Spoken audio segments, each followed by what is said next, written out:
À l'approche de l'élection présidentielle de 2025, la Ouattara multiplie les sacrifices mystiques, trafic de bébés et de clitoris. Chris Yapi se demande si l'incrédulité des Ivoiriens et leur insouciance ne sont pas entretenus par le clan Ouattara, qui, rappelons-le, dès la prise effective du pouvoir en 2011, a organisé et multiplié le séjour de plusieurs spécialistes de pratiques mystiques, des marabouts et des féticheurs de toutes nationalités. Je m'en convainc et c'est fort plausible. Alassane Ouattara et son frère, Téné Birahima Ouattara dit la Fiole, ont attaché les Ivoiriens, comme on dit chez nous, à tel point que ce peuple, autrefois si jaloux de ses droits, est devenu indolent. Oui, les Ivoiriens, qui naguère savaient battre le pavé pour des revendications légitimes, préfèrent désormais fermer les yeux sur les excès des Ouattara, qui briment, pillent, volent, tuent et leur nient le moindre début de liberté. La prison et la mort planent comme des épées de Damoclès. Longtemps, je vous ai averti que le sang humain est le ciment qui soutient ce régime.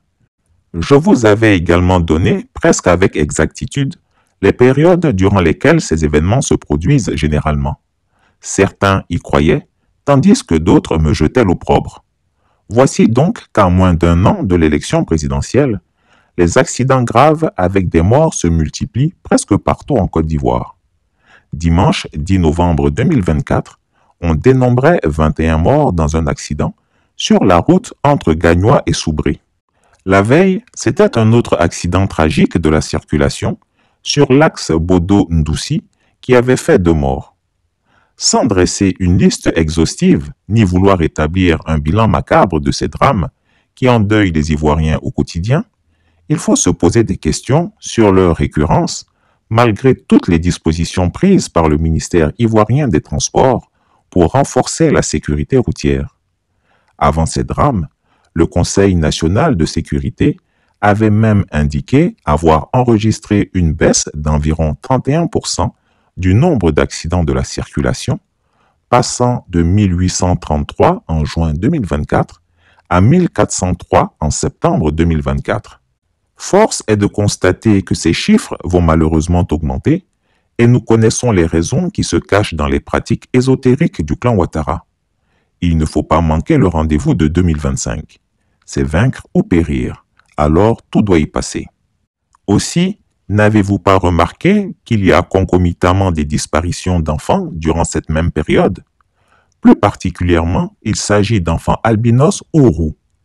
En effet, ceux-ci sont très prisés dans les sacrifices humains pour se maintenir au pouvoir ou acquérir plus de pouvoir. Nous avons répertorié ce genre de disparition ces dernières semaines et j'espère que vous le noterez avec moi. Il s'agit en majorité de jeunes enfants albinos ou roux. Ajoutez à cela, courant septembre 2024, toute la presse internationale s'est indignée d'un fait, le trafic de clitoris de femmes excisées. En effet, dans plusieurs régions de Côte d'Ivoire, cet organe est utilisé pour faire des filtres d'amour, obtenir de l'argent ou accéder à de hautes fonctions politiques, avait rapporté le directeur de l'Organisation nationale pour l'enfant, la femme et la famille. Sur le marché clandestin, son prix peut dépasser 75 000 francs CFA. En Côte d'Ivoire, si l'excision des jeunes filles est interdite depuis 1998, la pratique persiste toutefois dans certaines régions du nord et de l'ouest du pays. Une pratique qui donne par ailleurs lieu à un sordide trafic de cet organe, reposant sur une croyance en les vertus soi-disant magiques de cette partie du corps féminin. C'est bien sous le régime Ouattara, avide de pouvoir, que ce trafic immonde connaît de nouveau de beaux jours. Après l'ablation, ces organes sont utilisés pour des pratiques fétichistes, spirituelles ou mystiques, dans le but d'obtenir du pouvoir, de se renforcer politiquement ou socialement.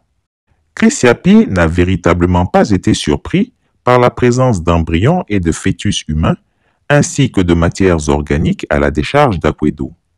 Même si, dans un communiqué, le procureur de la République mettait, comme à son habitude, l'emphase sur la menace adressée aux Ivoiriens, plutôt que sur l'annonce d'enquêtes approfondies pour connaître les tenants et les aboutissants de cette affaire macabre, il faut se résoudre à croire que cette affaire sent le roussi. Il est inconcevable et illogique que cette découverte macabre se soit trouvée là.